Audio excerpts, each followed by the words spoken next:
दुनिया भर में ईसाई धर्म को मानने वाले अरबों लोग हैं, है ना। ये दुनिया के सबसे बड़े धर्मों में से एक है।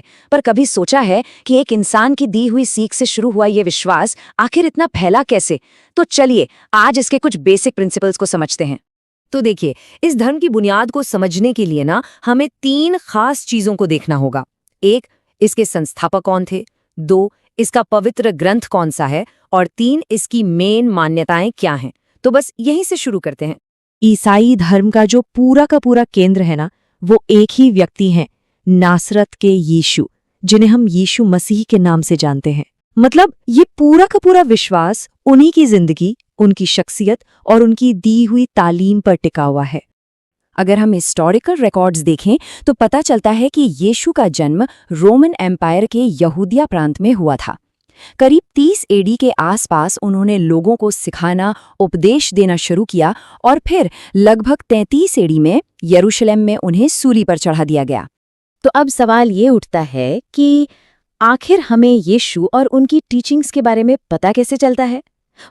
इसका जवाब हमें एक बहुत ही खास किताब से मिलता है, एक पवित्र ग्रंथ जो इस धर्म की नींव है और हमें उनकी जिंदगी और उनके मैसेज के बारे में सब कुछ बताता है।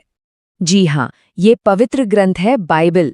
इसी किताब में ईसाई धर्म का पूरा इतिहास, उसकी सारी शिक्षाएं और मान्यताएं लिखी हुई हैं और यही वो किताब है जो सदियों से लोगों को रास्ता दिखाती आई है। अब देखिए, बाइबल को ना मोटे तौर पर 2 मेन पार्ट्स में बांटा गया है। पहला है पुराना नियम, जिसे ओल्ड टेस्टामेंट भी कहते हैं। इसमें आपको यीशु के आने से पहले के यहूदी लोगों का इतिहास और उनके धार्मिक विचार मिलेंगे। और फिर आता है नया नियम यानी न्यू टेस्टामेंट, जिसका पूरा फोकस यीशु की जिंदगी और शुरुआती क्रिश्चियन चर्च कैसे बना इस पर है। और इस न्यू टेस्टामेंट के अंदर भी ना कई तरह की किताबें हैं, जैसे कि 4 गॉस्पेल्स हैं जिनमें यीशु की जिंदगी और उनकी टीचिंग्स के बारे में लिखा है। फिर है एक्ट्स ऑफ अपोस्टल्स, जो बताती है कि शुरुआती चर्च कैसा था। इसके अलावा इसमें कुछ लेटर्स हैं, मतलब चिट्ठियां, जो उस वक्त के ईसाई लीडर्स ने लिखी थी। और एक प्रकाशित वाक्य नाम की किताब भी है। तो ठीक है, हमने किताबों की बात कर ली, पर यीशु की शिक्षाओं का असली सार क्या था? मतलब उनका कोर मैसेज क्या था? उनकी सारी बातें एक सेंट्रल आइडिया के इर्द गिर्द घूमती थीं, जिसे ईश्वर का साम्राज्य या किंगडम ऑफ गॉड कहा जाता है। अब देखिए, जब साम्राज्य शब्द सुनते हैं तो दिमाग में राजा, महाराजा और सरहदें आती हैं, है ना? पर ये वैसा कुछ नहीं था। ये कोई पॉलिटिकल किंगडम नहीं था। ये तो एक आध्यात्मिक और नैतिक स्थिति थी। एक ऐसे समाज की कल्पना थी जहां लोग न्याय, दया और शांति जैसे कामों से एक दूसरे के लिए भगवान का प्यार दिखाते हैं।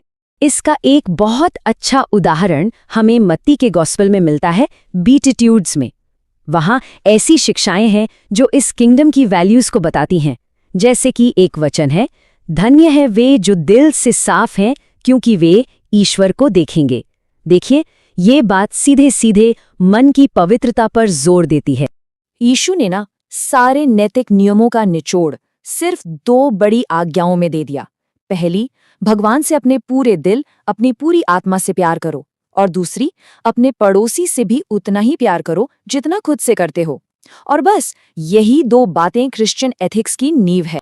तो इन 2 बड़ी आज्ञाओं के साथ साथ ईसाई धर्म में पुराने नियम की 10 आज्ञाओं को भी माना जाता है।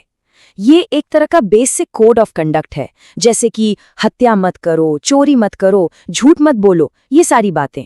तो सवाल ये है कि ये सारी बातें जो एक व्यक्ति की शिक्षाएं थीं, वो एक ऑर्गेनाइज्ड ग्लोबल धर्म में कैसे तब्दील हो गईं? इसका जवाब हमें कुछ खास विश्वासों में और एक कम्युनिटी के बनने की कहानी में मिलता है।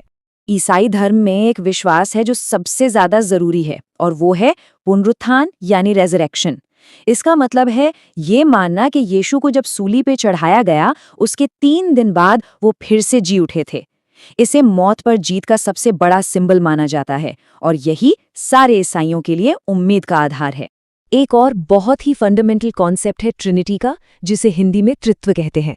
ये भगवान के नेचर को समझाता है। इसके मुताबिक ईश्वर एक ही है, लेकिन वो 3 रूपों में मौजूद है। पिता यानी फादर, पुत्र यानी यीशु मसीह, और पवित्र आत्मा यानी होली स्पिरिट। अब जाहिर है, जब कोई विश्वास दुनिया के कोने कोने में फैलता है तो कुछ मतभेद भी होते हैं। तो वक्त के साथ थियोलॉजी और पॉलिटिक्स से जुड़ी कुछ असहमतियों की वजह से क्रिश्चियन कम्युनिटी के अंदर भी बड़े बड़े डिविजन्स हुए। इसका सबसे बड़ा उदाहरण हमें 16वीं सदी में मिलता है, जिसे प्रोटेस्टेंट रिफॉर्मेशन कहते हैं। हुआ ये कि चर्च की अथॉरिटी और कुछ तौर तरीकों को लेकर सवाल उठे, और इसी आंदोलन से एक नई ब्रांच निकलकर आई, प्रोटेस्टेंट। रोमन कैथोलिक्स और प्रोटेस्टेंट्स के बीच पोप की अथॉरिटी, मोक्ष कैसे मिलेगा, ऐसे कई मुद्दों पर गहरे मतभेद थे और आज भी हैं। लेकिन इन सब डिविजन्स के बावजूद ईसाई धर्म दुनिया भर में फैलता गया और आज ये ग्लोबल हिस्ट्री और कल्चर का एक बहुत अहम हिस्सा है। तो चलिए अब एक नज़र डालते हैं कि इस धर्म का असर कैसा रहा है। पूरी दुनिया पर तो इसका गहरा असर पड़ा ही है। अगर हम सिर्फ भारत की ही बात करें, एक उदाहरण के तौर पर, तो 1991 के सेंसस के मुताबिक देश की आबादी का लगभग 2.32% हिस्सा ईसाई था। पर भारत में ना ईसाई समुदाय का जो असर है वो उनकी आबादी के मुकाबले कहीं ज्यादा बड़ा है, खासकर सोशल सेक्टर में। क्रिश्चियन मिशनरीज ने जो स्कूल, कॉलेज और अस्पताल बनाए वो आज भी हमारे देश की एजुकेशन और हेल्थ केयर सिस्टम में बहुत बड़ा रोल निभा रहे हैं और इसका समाज पर एक बहुत गहरा और पॉजिटिव असर पड़ा है। तो सोचिए, 2000 साल गुजर गए, लेकिन एक इंसान की दी हुई सीख से जो विश्वास पैदा हुआ था, वो आज भी दुनिया के इतिहास, कल्चर और करोड़ों अरबों लोगों की जिंदगियों को शेप दे रहा है। ये बात हमें सोचने पर मजबूर करती है कि आखिर विश्वास में कितनी ताकत होती है कि वो पूरी दुनिया को बदल सकता है। लहरों से डरकर नौका पार नहीं होती, कोशिश करने वालों की हार नहीं होती। नन्ही चींटी जब दाना लेकर चलती है, चढ़ती दीवारों पर 100 बार फिसलती है। मन का विश्वास रगों में साहस भरता है। चढ़कर गिरना, गिरकर चढ़ना न अखरता है। आखिर उसकी मेहनत बेकार नहीं होती। कोशिश करने वालों की हार नहीं होती। डुबकियां सिंधु में गोताखोर लगाता है, जा जाकर खाली हाथ लौट कर आता है, मिलते नहीं। सहज ही मोंती गहरे पानी में, बढ़ता दुगना उत्साह इसी हैरानी में। मुट्ठी उसकी खाली हर बार नहीं होती। कोशिश करने वालों की हार नहीं होती। असफलता एक चुनौती है, इसे स्वीकार करो। क्या कमी रह गई देखो और सुधार करो। जब तक ना सफल हो, नींद चैन को त्यागो तुम। संघर्ष का मैदान छोड़कर मत भागो तुम।